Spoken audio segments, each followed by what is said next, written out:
Welcome to the 57th meeting of the Civil Rights Council.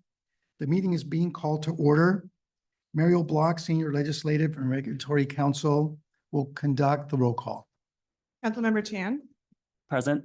Chair Garcia, Present? Councilmember Glader, Present. Councilmember Hong, Present. Director Kish, We're muted. Present. Councilmember Alude, Present. Councilmember Walensky. Present. I would like to thank everyone who's attending today's Civil Rights Council meeting and public hearing. This meeting is being webcast live via Zoom video conference and will also be available afterwards on the Civil Rights Council's website and Civil Rights Department's YouTube channel. We also have captioning available for participants, which you can find at the bottom of the Zoom features. Members of the public joining virtually may notice that you're currently muted and your video is disabled at this time. The question and answer and chat functions are also disabled. However, please be advised that there will be opportunity for public comment and participation throughout today's meeting as we address each of our agenda items. We have a number of ways for you to provide input and comment. You can send an email to the council@calcivilrights.ca.gov. We will be checking this email throughout the meeting and your comments will be read aloud and considered by the council members. If you elect to speak directly rather than through an email, please come to the front of the room if you're able. Otherwise, please raise your hand and a microphone will be brought to you. If you are attending the meeting through Zoom and would like to make a public comment, please click on raised hand in Zoom or press *9 if you have called in. If you'd like to rename yourself in the Zoom list of participants, you can find yourself on the list and click rename in the list of options next to your name. We kindly request that you limit your comments to 3 minutes.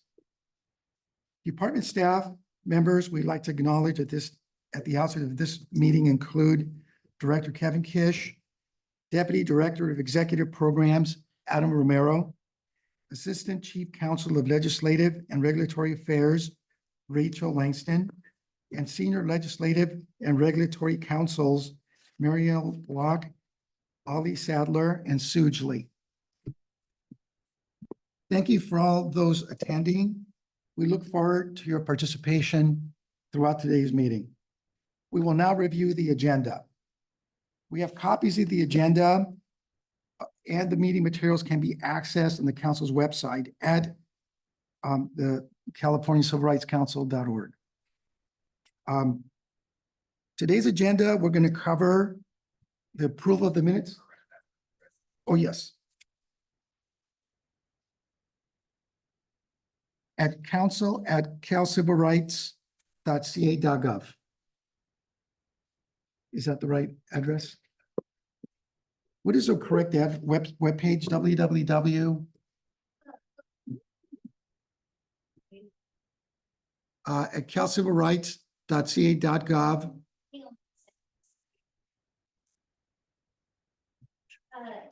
It's www.calcivilrights.ca.gov/Civil Rights Council. Okay, good. Okay, so it's is that enough for the record or should I? That's on it. Okay. The first order of business includes review and approval of the minutes from our last council meeting held on March 21st, 2024. Do we have any comments or edits with regard to these minutes from any of the council members? Seeing no. Do I have a motion to adopt the minutes at this time? So moved. Is there a second? Second. Roll call, please. Oh, any comments regarding the minutes?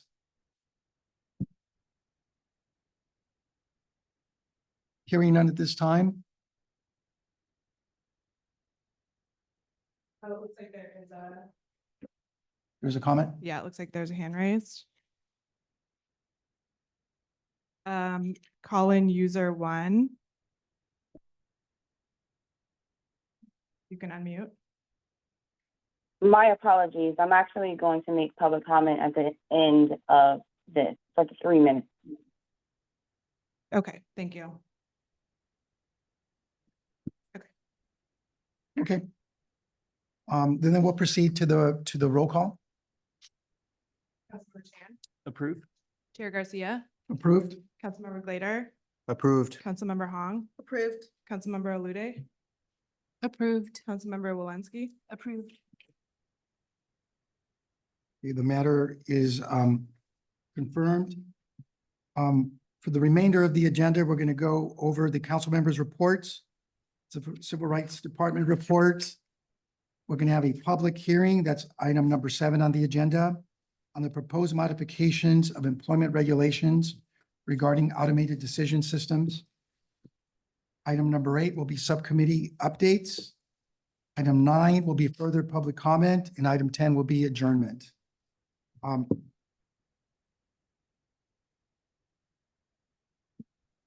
Regarding item number 5, are there any council members' reports at this time? Seeing none, then we'll proceed to item number 6 of the agenda. Civil Rights Department report. Are there any reports by staff or Civil Rights Department executives at this time? Good morning, Adam Romero with the Civil Rights Department. I have the department's report today. And first of all, it's wonderful to see you all in person. And thank you to Councilmember Glader for helping set us up with this beautiful room at Berkeley Law School. We appreciate your assistance in making this space available to the council and to the public for this important event. In terms of a department update, our department remains as busy and energized as ever. A few highlights since we last met in March. First, we have hired 2 new senior counsels to join our legislative and regulatory unit. As you, Chair Garcia mentioned, Suj Lee and Ali Sadler have joined us. Ali Sadler joins us from the Department of Social Services, and Suj Lee joins us from Disability Rights California. In addition, we have hired a new Assistant Deputy Director of Outreach and Education, Rashida Harmon, who was a senior counsel in the unit prior to her promotion. She'll be joining the council's meeting, the next council meeting, to introduce herself and talk about her priorities for the outreach and education work of our department. Also, in June, we issued our department's 2022 annual report, and I just wanted to give a few highlights from that report. It's available for download on our website and has lots of interesting and important information about the work of our department. But in terms of some data points that you may be interested in 2022, our department received nearly 26,000 intakes from members of the public. About half of those were requests for immediate right to sue to proceed directly to court with employment discrimination complaints. We conducted 4,813 investigations into complaints and achieved 656 settlements. Of those settlements equated to more than $12.4 million that went to complainants, among other types of relief, such as policy change. We also, the outreach and education team, conducted 196 presentations and trainings, reaching nearly 650,000 Californians in 2022. We also published 6 new guides and fact sheets, and our department continued to litigate high impact cases under our various civil rights laws. In terms of some very recent cases, I just wanted to provide a few examples of recent settlements that our department achieved. Recently, we announced a $14.1 million settlement with Microsoft related to allegations of discrimination related to family and medical leave and disability protections. And we recently announced a $15 million settlement with SNAP related to allegations of sex discrimination and retaliation. And then we also, in the housing context, also recently announced a settlement with a landlord in Oxnard, California, who was alleged to threaten eviction against tenants based on their perceived immigration status. And then finally, I wanted to give you an update on California versus Hate, which is our department's signature resource line and network for individuals who are targeted by acts of hate or witness acts of hate. We recently marked the first year of this program being in existence. And in the first year, our department received more than 2,000 contacts from members of the public through this resource line. And of those, there were 1,020 reports of acts of hate. And of these 1,000, 2/3 of the callers accepted care coordination services in which we helped connect those individuals to a variety of types of public assistance or legal services or other types of assistance that they might need. These complaints represented 80% of counties in California. And of the acts of hate that we were able to validate, 35% were based on race, ethnicity, 15% were based on gender identity, and 10% were based on sexual orientation.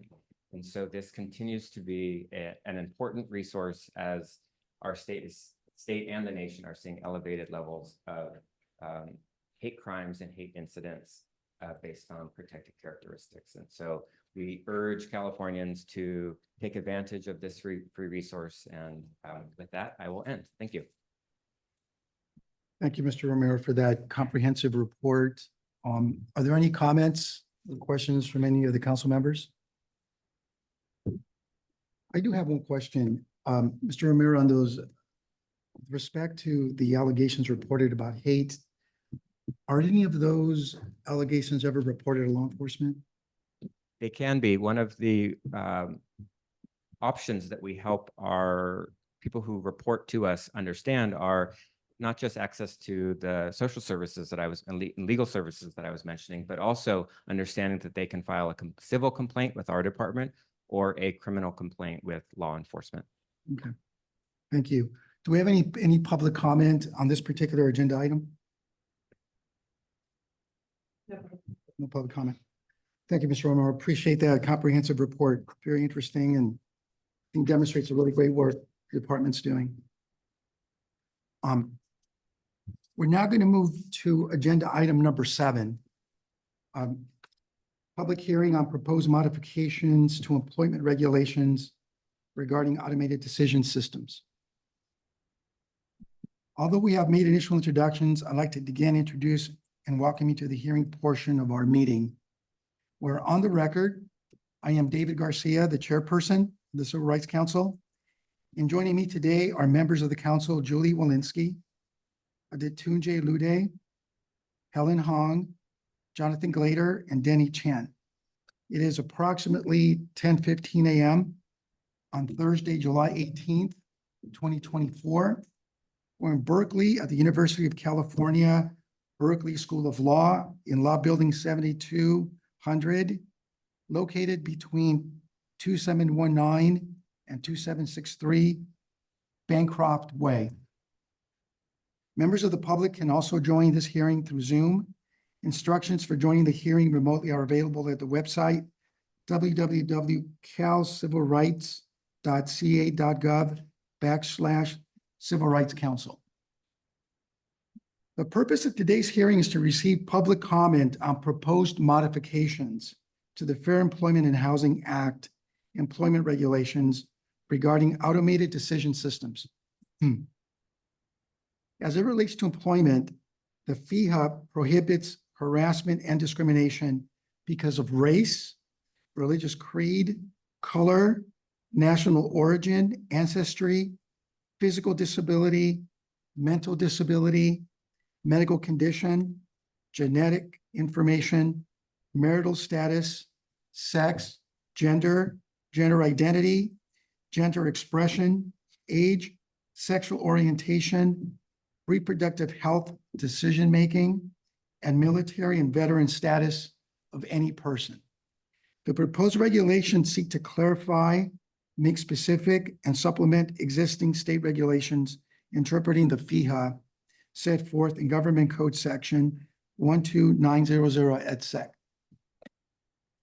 The overall objective of the proposed regulations is to provide clarity regarding FIHA obligations and requirements as they relate to the use of automated decisions systems or other selection criteria in the employment context. The proposed modifications provide comprehensive guidance to employees, applicants, employers, employers' agents, and other covered entities to help them better understand their rights and obligations. The proposed regulations are slated to appear in Subchapter 2, Chapter 5, Division 4.1 of Title II of the California Code of Regulations. Copies of the proposed amendments to the FIHA regulations are available in front of the room and are reflected in Attachment D to today's meeting materials. The notice and initial statements of reasons are attachments B and C respectively. The council also has text of the proposed regulations along with the supporting rulemaking papers on the website at www.calcivilrights.ca.gov/Civil Rights Council. We are holding this hearing as part of our formal rulemaking process. The hearing was noticed through the California Regulatory Notice Register on May 17th, 2024, emailed to more than 8,000 individual stakeholders that are now part of the council's email list and published on our website. Pursuant to the notice, we are taking testimony on the proposed regulations here today, and we will accept written comments on the proposed regulations until 5 p.m. today, July 18th. You may email written comments to the council at council@calcivilrights.ca.gov. You may also mail written comments care of Rachel Langston, Assistant Chief Counsel, Civil Rights Department, 555 12th Street, Suite 2050, Oakland, California, 94607. But mailed comments must be postmarked by today. Alternatively, if you brought a written copy of your comments and you have not and do not plan to submit them separately via email, you may give a copy to Rachel Langston, who's here today, sitting right here in the front. Please remember that the comments must be emailed, postmarked, or hand-delivered by 5 o'clock this afternoon. Anyone who testifies here today or submits written comments will receive a copy of any changes or amendments that are made by the council, as will anyone else who requests a copy. If there are further changes made by the council to the proposed regulations after today, then the public will have a 15-day period within which to make written comments regarding those changes. We will consider each comment made here today, as well as all written comments received or postmarked by today's deadline. The council will respond to each of the comments in its final statements of reasons, which will become part of the council's rulemaking record. This hearing is being recorded today and will be transcribed. The transcription, as well as all written comments received, will be part of the official rulemaking record. Because of the hearings being recorded, it is critical that anyone speaking does so clearly and that no one speaks, that only one person speak at a time. Also, if you are commenting on a specific subsection, please identify that subsection so we may refer to it while providing your input. We will hear testimony today until those wishing to testify today have had an opportunity to do so. Does the council have any comments regarding the proposed regulations? Oh, this is my section.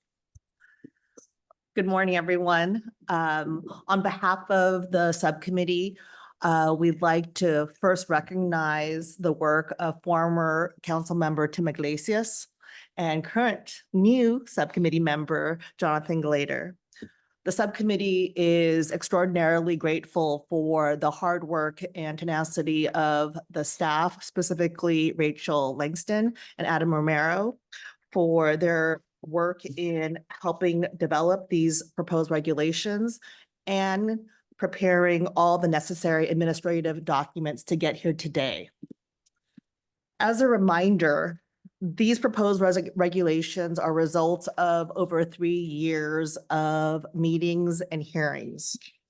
I want to express our gratitude for all those who have participated in public comments and input in as panelists for this body to help develop the proposed regulations.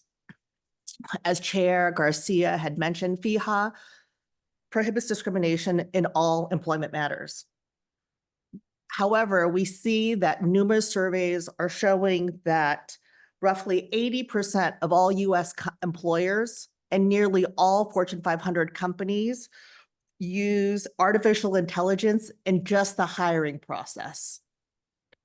These proposed regulations are intended to capture the various ways in which artificial intelligence can be used in the employment context in ways that may lead to discrimination and update provisions to make the application of FEHA to artificial intelligence explicit. The 22 pages of the statement of reasoning are an excellent summary of the reasons and the changes in these regulations. I would, for anyone that have general questions, to refer to that statement first for detailed explanations. We recognize that this is a new and dense regulatory packet, so we appreciate everyone's thoughtful comments and participation. We thank everyone in advance for their comments and abiding by the time restrictions, because I anticipate we have many comments, and to submit their comments in writing so that we can fully appreciate and digest your comments as well. Thank you. Thank you, Councilmember Han. Any other council members have comments at this time? Seeing none. Thank you, council members. We are now opening the floor for public comments. You notice there are a few public participants here today. If you're able, please come to the front of the room in order to testify. Otherwise, please raise your hand and a microphone will be brought to you. If you are joining remotely via Zoom, please raise your hand via virtually and you will be asked to unmute to provide your testimony. We request that you begin by stating and spelling your name and any affiliation you are representing. As a reminder, if you are commenting on a specific subsection, please identify that subsection so that we may refer to it while providing your input. And importantly, in fairness to all participants in this process, each public comment will be limited to 3 minutes. Do we have anybody here Actually, wanting to? I'm sorry to interrupt you, Chairperson Please. Garcia. I just wanted to clarify, because I think there was confusion in earlier meetings. Is that going to be 3 minutes per speaker or 3 minutes per instance that the speaker, like if we get sort of people that have comments that they want to offer, sort of, what I mean to say is that we've had instances where there were a person spoke for the 3 minutes and then came back and had additional comments. I wondered how we're handling that, or how we'll manage it so that we can get everyone's input. Yeah, I think at this point, we're going to limit it to 3 minutes per speaker. And if there's a reason that there's an exception, we can visit on a case by case, but right now it's going to be 3 minutes per speaker. Are there any participants in this room that want to speak at this time? Why don't you stand in line back here behind each other, and then we'll take you up one at a time, and you're going to be handed a microphone. So why don't you step forward? Yes, please. You want to be the timer? I can be the timer. Okay. your organization and spell your name for the record before you begin. My name is Kai On, spelled Kai, last name On. I travel from Sacramento. It's about personal issue. And are you affiliated with any particular organization? No. Just a private individual today? Yeah. Okay, you got 3 minutes. Oh.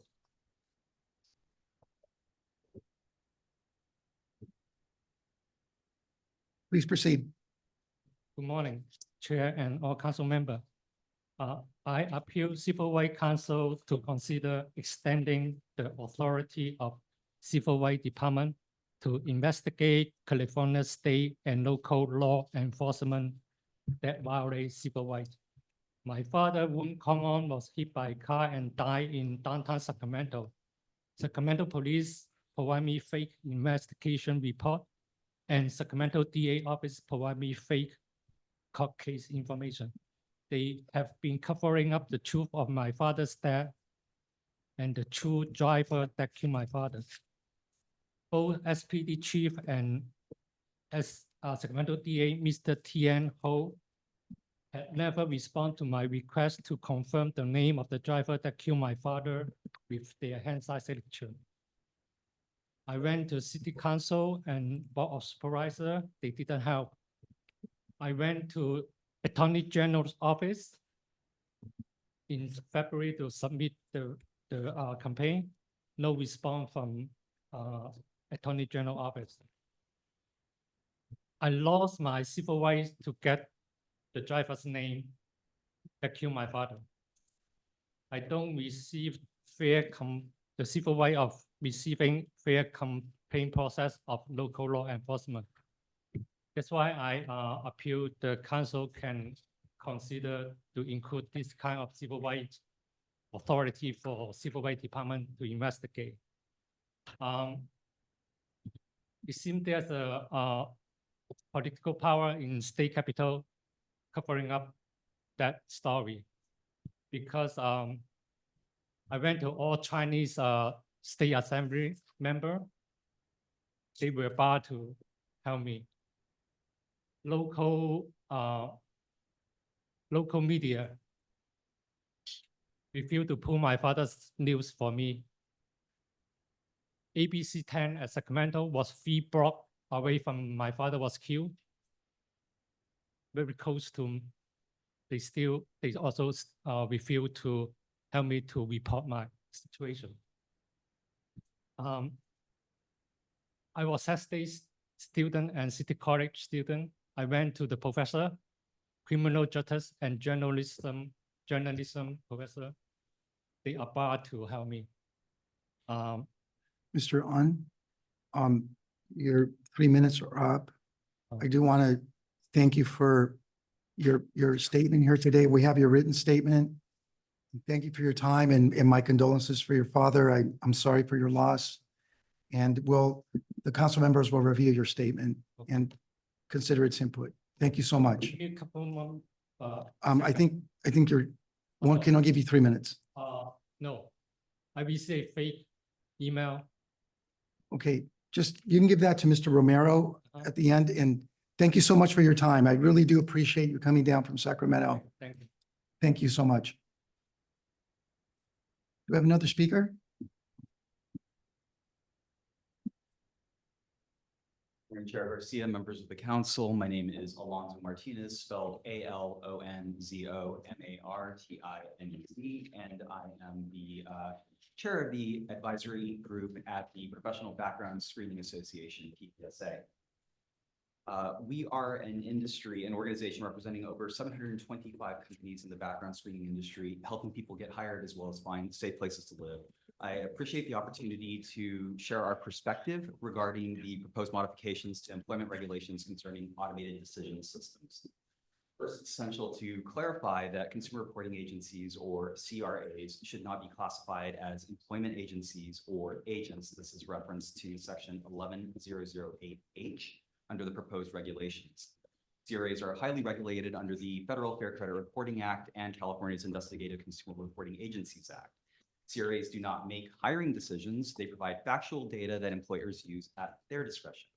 This distinction is crucial to ensure that the integrity of the narrow definition of employment agencies used throughout the California Civil Code is maintained and that the regulations are applied appropriately. Second, rule-based automation or if-then automation, where specific actions are performed when predefined conditions are met, should be expressly exempted from the scope of automated decision systems in reference to section 11008.1 sub A sub 2.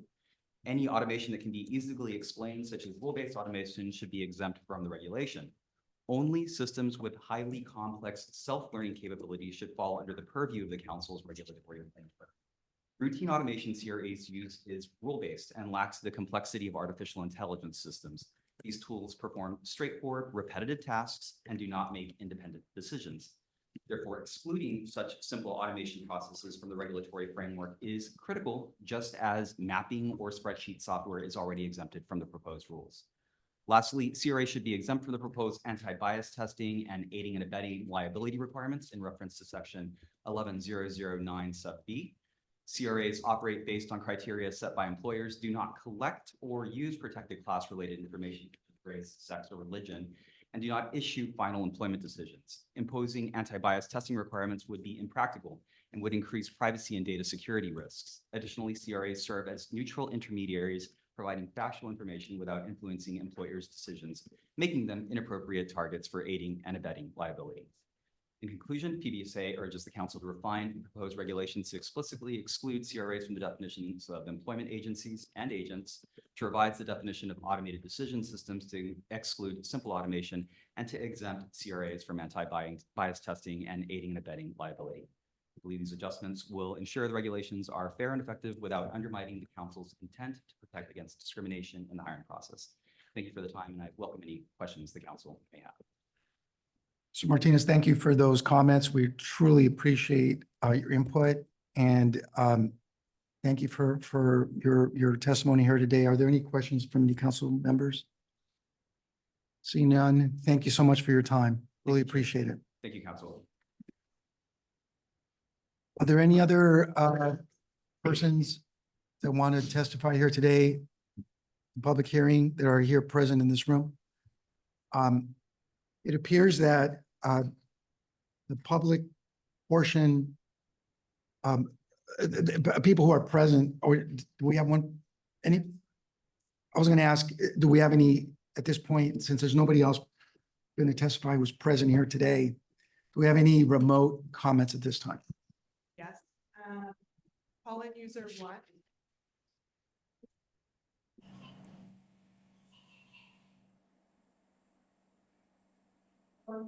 Yeah. Your name, organization, and spell your name for the record, please, before you make a comment. Yes, concerned citizen.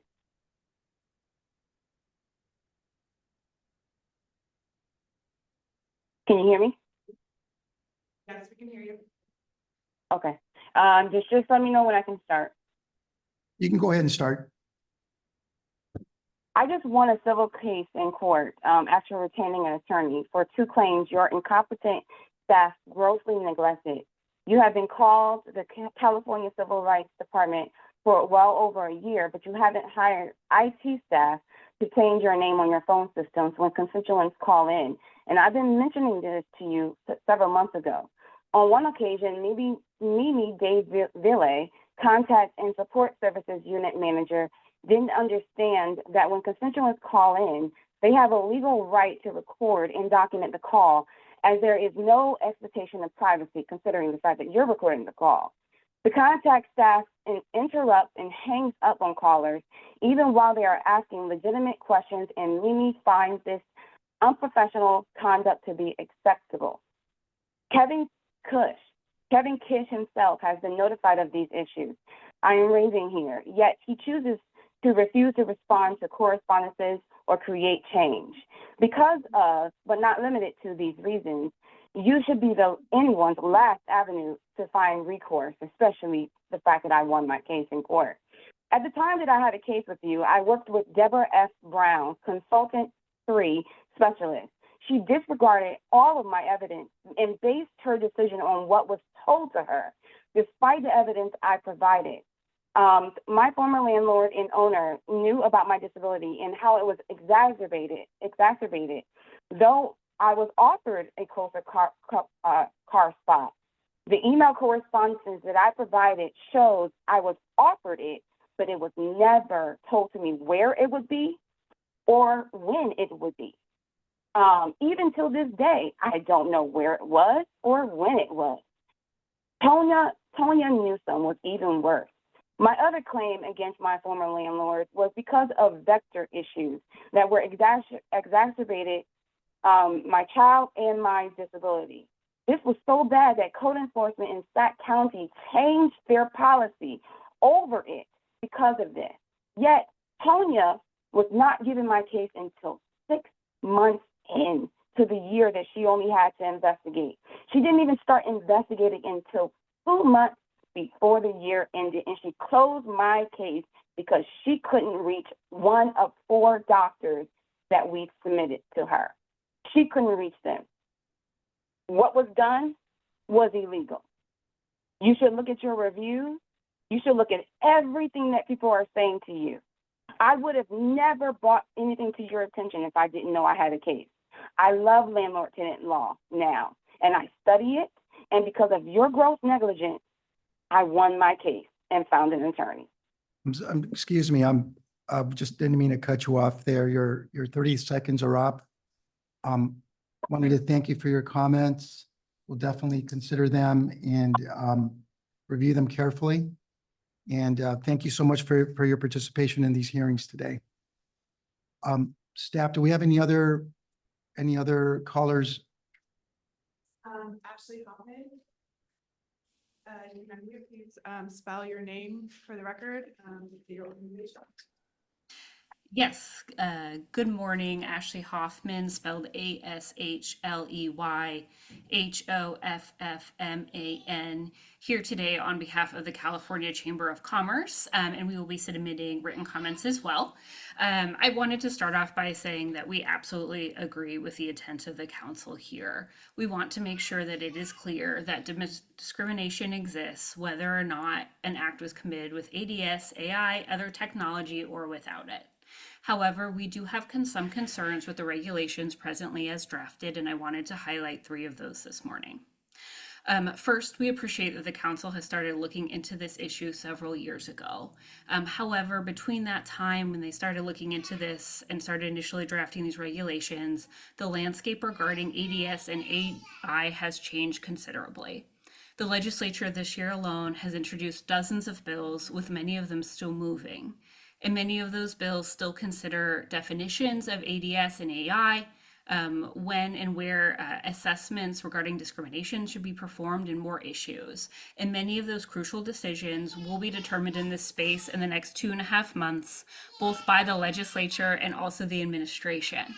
So we want to ensure that we are not getting ahead, and I apologize, my daughter's in the background.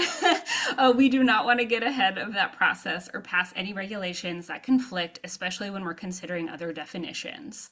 Also, the privacy agency is also considering its own regulations in this space and also has some conflicting definitions that they've proposed as well. Second, I want to comment on the use of and definition of adverse impact as in section 11008A and throughout the regulations. Our concern is that this creates confusion with disparate impact. The proposed language says that they are synonymous, but we view this as a significant change. Presently, disparate impact is generally shown with data, and if a certain number of people are impacted, then there may potentially be a claim. However, as defined, adverse impact would include anything that even tends to screen out an applicant, which runs contrary to existing case law on these issues. So we actually see this as functionally creating essentially a new type of discrimination claim where there's a, quote, adverse impact as defined, for example, as used in section 1109F. We are also concerned that there is a shift in the burden. While the intent of a statement of reason says that it is intended to clarify the burden, presently If the defendant meets its burden to show business necessity, then the burden shifts again to the plaintiff to show that there was an alternate means that could have been performed that did not involve disparate impact. And this says that the defendant would actually have to meet that burden, which is a change in case law and runs contrary to existing California jury instructions. And then finally, we do have some concerns about the broadening of liability based on the proposed definitions of agent and employment agency in 11008 and aiding abetting in 11009. There is some recent case law on this, and we feel that this considerably exceeds those bounds and would hold potentially business entities liable where they had no role in any decision-making whatsoever. So again, we have some concerns about general conflicts with the legislative process and think some of these issues deserve input from elected officials. And while we agree with the council's intent here, we have concerns that these regulations are not simply clarifications, but broadening of existing law. Thank you. Suffman, thank you so much for those comments. We truly appreciate the time and your willingness to participate in these proceedings. Thank you so much. Any other public virtual comments? Yes, next is Ken Wang. Go ahead. Good morning, Chair, council members, and department staff. Can you hear me okay? Yes, can you state and spell your name, please? Yes, of course. My name is Ken Wang, spelled Kenwang, on behalf of the California Employment Lawyers Association and the Tech Equity Collaborative. First, I would just like to applaud the council for pursuing rulemaking on this important topic. As Councilmember Hong observed, automated decision systems, or ADSs, are now ubiquitous in the workplace, and their use have been proliferating for years, and it's currently being used on workers and job applicants with little oversight or transparency. It is clear that existing anti-discrimination laws do cover these new tools, but we need clear guidance to ensure that employers and their agents understand their responsibilities when it comes to adopting these tools, and workers know how to exercise their rights under FEHA when they experience discrimination as a result of the use of these tools. I'll focus on my comments on a few key issues that we identified in the proposed regulations, but we've also submitted a written letter with the full details. So first, turning to 11008.1, the definitions for automated decision systems, it's really important to get the definitions right here and keep them broad in order to future-proof the regulations as much as possible. We urge you to take a look at the guidance from the State Administrative Manual, which is in line with Governor Newsom's AI executive order, including the ADS definition that uses the term assist or replace. We believe that this is kind of broad to cover all sorts of different tools. We also encourage the council to consider expanding the list of examples listed under kind of the type of tasks that ADS can perform, including the use of third-party data. All the examples that are currently listed consider data inputted by the applicant themselves, but many employers purchase data from third parties in order and examine them in their predictive algorithms. So I would like to see another example listed for the analysis of third-party data. And finally, resist kind of adding any type of limiting language as controlling factor or substantial factor in this definition. We've seen kind of a bad law passed in New York City that was rendered toothless because of such language, and the example was in our letter. Second, our comment I want to make is on 1109F. We believe that this section is actually better suited in 11010, the affirmative defense section. It does also, there's a glaring issue that seems to create a business necessity defense for intentional discrimination there. I just like to note that if the selection device is intentionally discriminatory, there should be no defense. That is only if there is no intent and the selection device has an unintended adverse effect that there should be a business necessity defense. And then also the regulation specifically calls out anti-bias testing. I just wouldn't want to see this implicitly condone some sort of bottom line defense or elevating this type of evidence as kind of more relevant than others. And finally, to the point that the previous speaker made about placing the burden on the employer, in our written comments, we cite to a really important law review article that points out the history of the burden shifting scheme in disparate impact cases. And it's actually really important that in the case of ADSs, the employers are actually best positioned to demonstrate the least discriminatory alternative because of this phenomenon called model multiplicity. Meaning that there's almost always multiple possible models with equivalent accuracy for any given optimization problem. So the burden should be on the employer to prove that there was no kind of less discriminatory alternative to any given model that they adopt. I'm sorry to interrupt. I'm gonna have to cut you off there. Your 3 minutes are up. Thank you very much for your comments. On behalf of the council members, thank you. I want to thank you for your input. Definitely be considered. Any other speakers?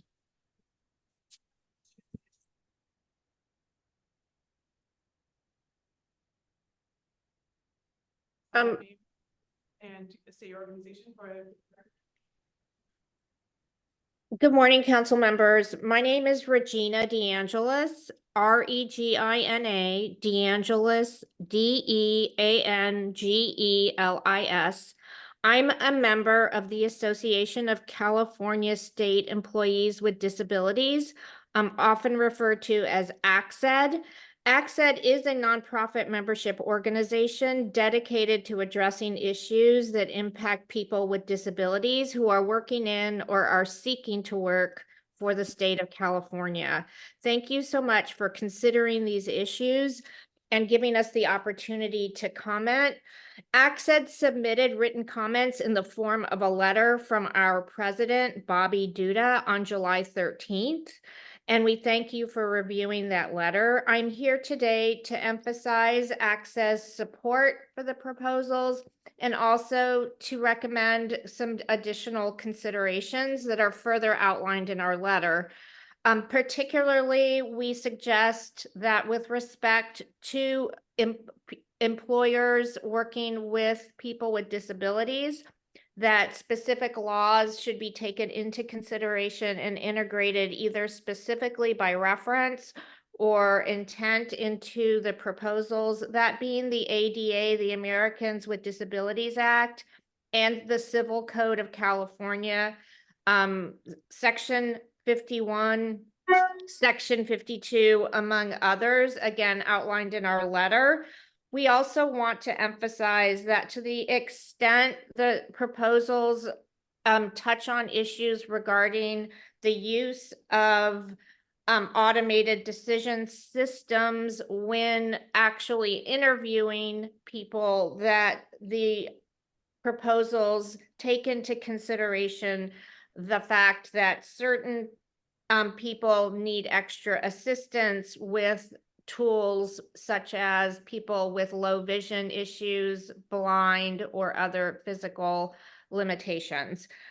That is all that we wanted to say, and we again appreciate your review of this important matter, and we appreciate you taking into consideration our viewpoint as representatives of people with disabilities working or seeking to work for the state of California. Thank you. Thank you, Ms. DeAngelis. Really appreciate your comments. Any other additional comments?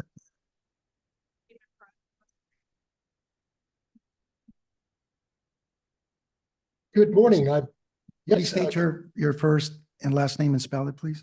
Sure. My first name is Stephen. Last name is Perrotta, spelled Perrotta. I am the Director of Public Policy for SHRM, the Society of Human Resource Management. Good morning, Chair Garcia and members of the council. I am pleased to present the thoughts of SHRM and the California State Council of SHRM regarding the proposed regulations. With 340,000 members in 180 countries, SHRM impacts the lives of more than 362 million workers and families globally. We have nearly 30,000 SHRM members in California, and CalSHRM links all 16 of our local chapters with SHRM's national organization. Our members have been at the forefront of using AI and human intelligence to achieve benefits for the human resource profession. We are concerned that the council's proposed regulations, if implemented, may chill the adoption of AI by businesses in and HR professionals in California, and also out-of-state organizations operating in the state. As President Biden has highlighted, AI has the potential to, quote, help solve urgent challenges while making our world more prosperous, productive, innovative, and secure. Let me share some insights from our research about the use of AI. We see that nearly 1 in 4 organizations are using AI to support HR-related activities.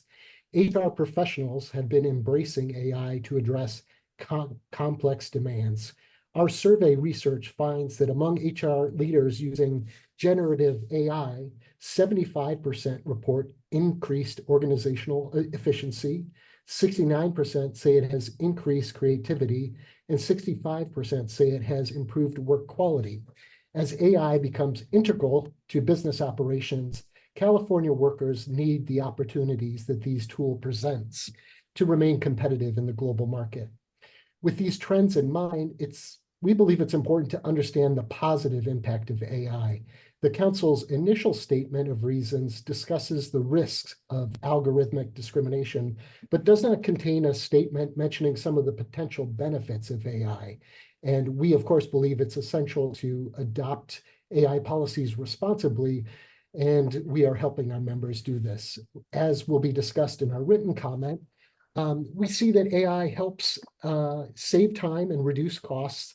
Our members also tell us that using AI is helping them identify top candidates, reduce potential bias in hiring decisions, and identify more diverse candidates and across underrepresented pools of talent. I want to emphasize the point for the Council that we use AI to enhance diversity. Nearly 1 in 3 HR pros who are using AI are saying that the diversity of their organization's hires is better because of AI. SHRM is hearing from many of our members that through this combination of technology with human intelligence, we are achieving achieving positive outcomes, but we are concerned that the proposed regulations, while well-intentioned, may Parada? hinder. Yes. So I apologize for interrupting. Your 3 minutes are up. Thank you for your comments, which we appreciate you taking the time to address the Council today. Another. G, go ahead. And please state and spell your last name, first and last name. Hello, everyone. My name is Prasanna G. It is spelled as Prasanna. G stands for my last name. I'm a member of Ambedkar King Studies Circle.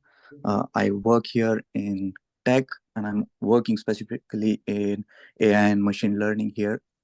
I want to thank the members for considering these regulations with respect to the ADS and AI systems and giving us an opportunity to speak here today. I want to specifically highlight the issue of caste, which is basically very much prevalent in the South Asian communities right here in the USA, especially in California and Bay Area. In many of the definitions that proposed by the Council do not include caste as a protected class that we would like you to consider in many of the definitions put forward, whether it is under the adverse impact or under the proxy. We would recommend putting that explicitly. The discrimination that happens mostly is during the screening and hiring.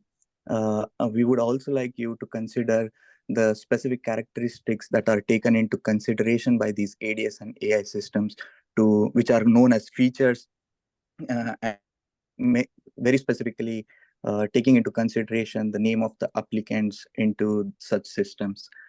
As we all know, the last names of many of the people coming from the South Asian backgrounds is one of the very important caste identifier.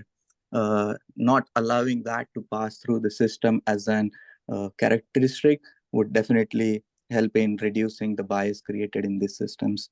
We would also like to take into consideration under the sections of pre-employment inquiries where limited permissible inquiries are being made. Again, here as well, taking into consideration all the identifiers of caste to be taken. Third, we also want to talk about the proxy section. What happens once the resumes are screened or filtered after going through these systems, right? We would like to consider that an experiment be made in terms of collecting data as to passing the same resumes with different names representing all the caste communities. and seeing the impact of it in the hiring process. If the caste as a protected category is included in Article 4 and Article 8, which stand for national origin and ancestry discrimination and religious creed discrimination, that would also help in marking it explicitly and making it clear to these employers and the systems to protect people based on caste. Thank you.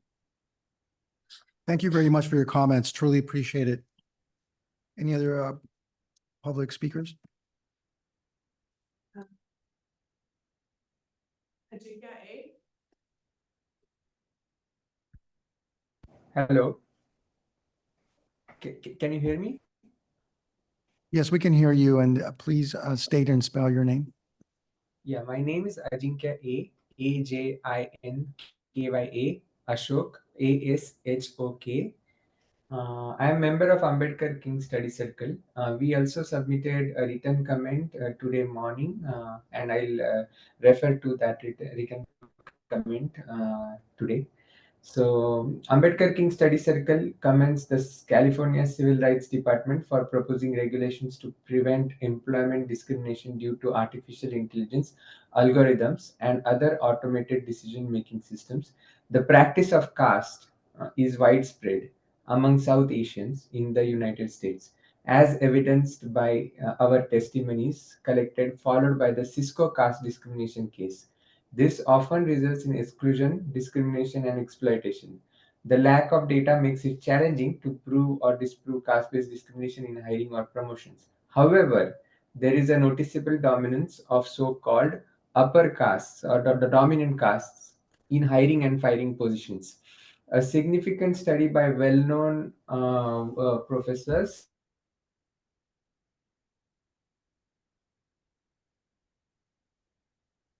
methodology. Hello?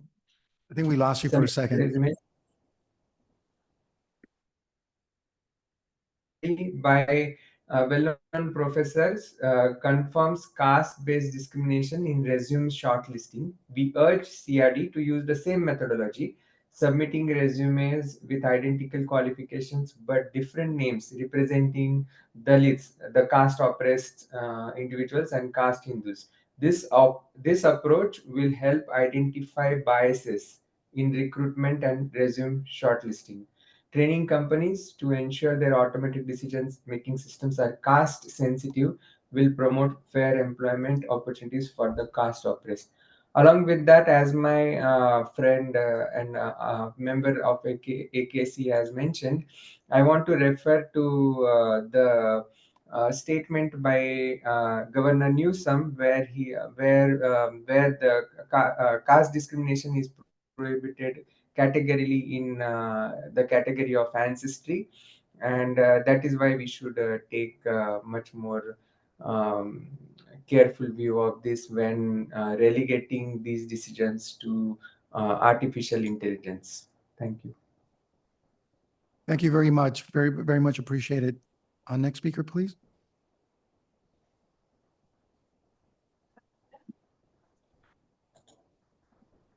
Hi, everyone. Can you hear me? Yes. Wonderful. Thank you, Mr. Chairman and council members. My name is Evelina Ayrypetian, spelled Evelina, last name Ayrypetyan, and I am here representing the Center for AI and Digital Policy. We will also be submitting our written comments later today. The Center for AI and Digital Policy, also known as CADUP, is an independent nonprofit organization based in Washington, D.C. and Brussels. We advise national and state governments and international organizations on AI and digital policy issues. CADUP currently serves as an advisor on the AI policy to the OECD, Global Partnerships on AI, the Council of Europe and European Union, UNESCO, and other international organizations. We have more than 800 AI policy experts in over 80 countries in our group, and we support policies that advance democratic values and promote broad-based social inclusion on human rights, democratic institutions, and the rule of law. Our flagship publication is the Artificial Intelligence and Democratic Values Index, also known as AIDV, which provides a comprehensive review of AI strategies in 80 countries and to their adherence to human rights, democratic values, and the rule of law. We appreciate the Council's consideration of the risks posed by AI within the context of a high-risk use case such as employment, and welcome the opportunity to offer our recommendations. I'd like to highlight 3 key recommendations proposed by KDUP. First is requiring clear disclosure requirements where automated decision systems are being used for employment decisions. Second, explicitly require human oversight in final employment decisions, even when a job applicant or employee opts into automated decision-making. Third is requiring automated decision system impact assessments as a precondition to deploying AI systems or automated decision-making tools in employment. To the first point, regarding clear disclosure and contestability requirements where automated decisions are being made, the Council should require employers to notify job applicants and employees in clearly stated language when and how AI tools will be used to make employment decisions, and ensure that applicants and employees can request accommodations or opt out of automated decision-making. The California Privacy Protection Agency issued a draft regulation in December 2023 for automated decision-making technology. The draft regulation would provide workers with the following protections. Employers would be required to provide pre-use notices to inform workers about how the employer intends to use these technologies so that the employee can decide whether to opt out or to proceed and whether to access more information. With respect to obtaining consent from job applicants and employees, we urge... Excuse me, I hate to cut you off there, but you are ran over a little bit over the 3 minutes there. Oh boy, that was fast. We have your We- written comments, correct? Yes. So the council will consider those, and want to thank you for your time today. Thank you very much. We'll be submitting these comments via email later today. Next speaker, please.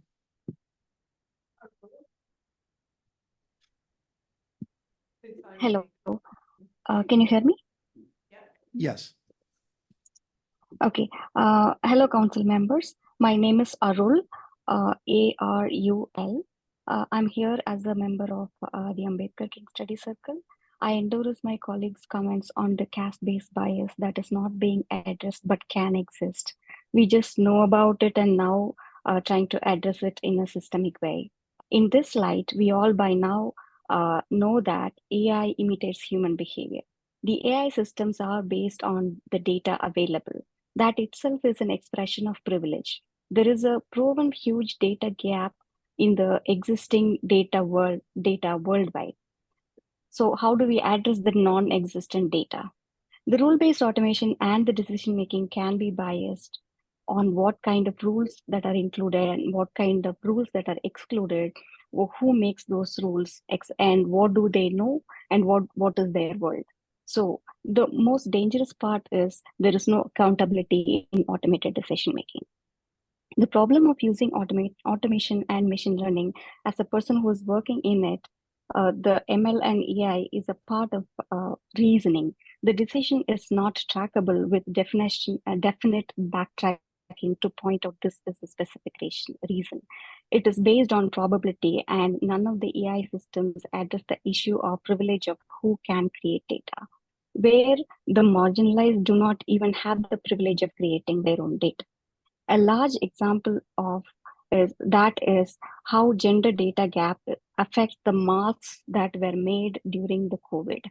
It put most of the women healthcare professionals in danger in spite of 70% of the healthcare workers being women.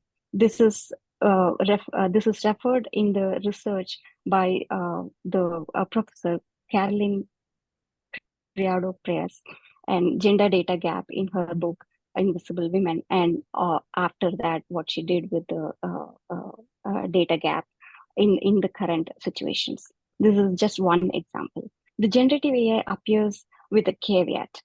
The results could be hallucinating. So what is hallucinating? It is randomness. When AI generated images on Holocaust, it generated images of all combination of persons of all races. as perpetuators. So this is one of the glaring examples, but this is we are not even there yet. Like this is a huge bias that could be included by automating it. I would like to make one request to the council to consider the non-existent data and the accountability of any bias that can be. Who will be accountable? Thank you for the opportunity. Thank you very much for your comments. Truly appreciate you taking the time. Any other Thank you. Speakers? No other speakers, but I do want to acknowledge some emails that we received throughout. So there is an email from a concerned citizen regarding their comment and setting it forth in full, and mentioned a concern that they didn't have time to go through the entire comment. I will note that we did note that it's one comment per person per agenda item. And again, the comment should be relevant to that agenda item. If you have a comment that does not relate to a specific agenda item, there will be an opportunity for general public comments at the end. Also, we did receive the email regarding a full comment, the full comment, which will be shared with the council. So I just wanted to note that. To the extent, we also have an individual who raised their hand, and so the same, but who had spoken before in this hearing, and the same comment applies regarding one comment per speaker per agenda item. I'd also like to mention that in addition to the testimony we've had today, many of the members of the public who testified also submitted letters, and there were also several individuals and organizations who submitted letters but did not testify today. So I'd like to acknowledge the letters that we've received, and also note that if you're attending today and you believe you've submitted a letter and don't hear your organization or name, please note that these are the letters that we have at this time. The organizations and individuals who submitted written comments include Ambedkar King Study Circle, Association of California State Employees with Disabilities, the Algorithm Bias Lab, BSA, the Software Alliance, California State Association of Counties, Center for Information Policy Leadership, Electronic Privacy Information Center, Future of Privacy Forum, National Association of Professional Employment Organizations, Professional Background Screening Association, individual Robert L. Pitts, the Society for Industrial and Organizational Psychology, the Society of Human Resource Management, the Workplace Policy Institute, Littler Mendelsohn, and the California Chamber of Commerce. I believe I'm just double checking in case anybody sent in any last minute letters. But I don't believe so. I think those that, oh, and sorry, also the California Employment Lawyers Association. So we appreciate your verbal testimony and your written comments, and we'll take them under consideration. Thank you very much. Thank you so much for that. It appears that everyone who would like to provide public comments during today's hearing has now had an opportunity to do so. I'd like to remind everyone that the council will accept written comments until 5 p.m. today. Thank you for your participation. The hearing portion of today's meeting is now adjourned. Moving on to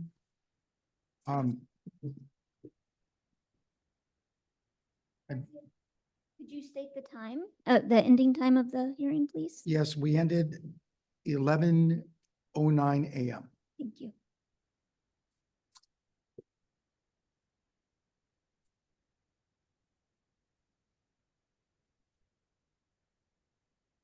We'll now move on to item 8 of the agenda. Subcommittee updates. Council members, any updates by any of the council members at this time? Sure. Thank you, Chair Garcia. This is Councilmember Walensky. I'm providing an update from the section 11135 subcommittee. And so the subcommittee update is that the subcommittee is considering what materials may be useful to inform different stakeholders about the new regulation, such as a primer or plain language technical assistance materials. And we're also evaluating potential areas for further rulemaking. Thank you. Any questions or comments by any council members? Any other updates at this time? This is Councilmember Hong on behalf of myself and Councilmember Chan for the Outreach Committee. We've been meeting with the subcommittee of the Council Commission Against Hate on the state of hate, excuse me. So we've been meeting on a monthly basis to discuss a joint hearing on something that relates to both bodies. We are considering topics that we may be able to do something together if we have enough commissioners and council members to have on a date, which is challenging, as you can imagine, with both of these bodies. But hopefully we'll get something in Q4 of 2024. We are discussing not only the topic, but who the speakers would be that would be informative for both bodies, particularly on hate and that impact populations, protected populations as well, protected classes. Anything else, Chair? Okay, thank you. Any questions or comments about this particular item? Any further subcommittee updates? I'll give an update on the Committee for Associational and Disability Accommodations for Associational Disability. The subcommittee took on a sort of a project of updating regulations regarding employment, specifically bereavement leave and reproductive loss. And hope to have more to report at our next meeting. We are working on a draft of the bereavement law regulations proposed. Thank you so much. Any further comments? Do we have any public comments regarding this particular agenda item? Anybody? Okay. Moving on to item number 9 of the agenda. Are there any other further public comments at this time? Seeing none. Okay, then we'll move on to the final item number 10, adjournment of the meeting. I'd like to thank everyone for participating today in our council meeting and public hearing. Thank you to the members of the public who provided comments today. The meeting is now adjourned. It is approximately 11:14 a.m. Thank you. The meeting's adjourned.